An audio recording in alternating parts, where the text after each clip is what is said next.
Imagine करो, एक civilisation जो 3 कॉन्टिनेंट्स तक फैली हुई थी और जिसकी इनोवेशंस आज भी हमारी दुनिया को शेप करती हैं।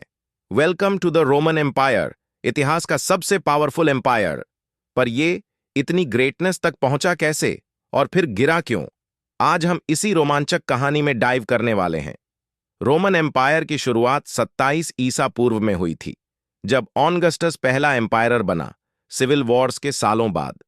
पर इसकी रूट्स और भी पहले 8वीं सदी ईसा पूर्व में एक छोटे से सिटी स्टेट रोम में मिलती है। रोम का राइज सिर्फ किस्मत का खेल नहीं था। It was a mix of military strength, political innovations और स्ट्रेटेजिक अलायंसेस।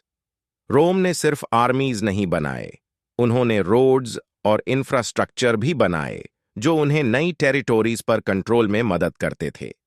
हर कॉन्क्वेस्ट के साथ उन्होंने रोमन कल्चर, लॉज और टेक्नोलॉजी पूरे यूरोप, नॉर्थ अफ्रीका और मिडिल ईस्ट में फैलाए। दूसरे शताब्दी में एम्परर्स जैसे ट्रेजन और हेड्रियन के अंडर रोमन एम्पायर अपने पीक पर था। 5 करोड़ वर्ग किलोमीटर में फैला और करीब 70 करोड़ लोग यहां रहते थे। इमेजिन करो, रोम एम्पायर का हार्ट था, करीब 4 लाख किलोमीटर की रोड्स से कनेक्टेड, और आइकॉनिक सिटीज जैसे लॉन्डिनियम, आज का लंदन, और अलेक्जेंड्रिया इजिप्ट एम्पायर का हिस्सा थे।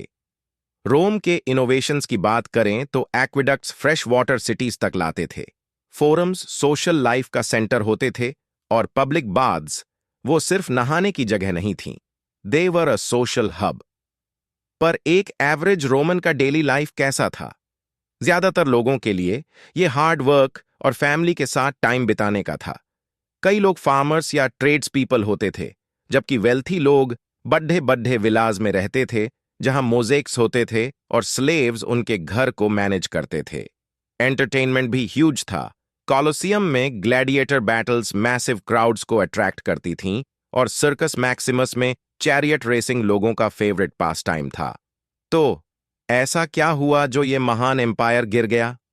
रोम का फॉल एक स्टोरी है इंटरनल केओस, इकोनॉमिक ट्रबल्स और एक्सटर्नल इन्वेजन्स की। 4वीं शताब्दी तक आते आते एम्पायर को इतना मैनेज करना मुश्किल हो गया कि उसे ईस्ट और वेस्ट में डिवाइड कर दिया गया। वेस्टर्न एम्पायर ने जर्मैनिक ट्राइब्स के इन्वेजन्स, इकोनॉमिक डिक्लाइन और करप्शन का सामना किया, और आखिरकार 476 ईस्वी में ये गिर गया। पर कहानी यहां खत्म नहीं होती। ईस्टर्न रोमन एम्पायर, जिसे byzantine एम्पायर कहते हैं, लगभग 1000 साल और चला और रोमन लेगेसी को प्रिजर्व करता रहा। रोमन एम्पायर गिर गया, लेकिन उसकी लेगेसी आज भी जिंदा है। हमारी मॉडर्न लीगल सिस्टम्स, कई लैंग्वेजेस, आर्किटेक्चर और यहां तक कि हमारा कैलेंडर भी रोम से इन्फ्लुएंस्ड है। इमेजिन करो, अगर रोमन्स ना होते तो हमारी दुनिया कितनी अलग होती। थैंक्स फॉर ज्वाइनिंग इस जर्नी में, रोमन एम्पायर के राइज और फॉल की कहानी में। अगर आपको यह हिस्टोरिकल डाइव पसंद आया तो सब्सक्राइब जरूर कीजिए और कमेंट्स में बताइए कि और कौन सी एंशिएंट सिविलाइजेशंस को एक्सप्लोर करना पसंद करेंगे।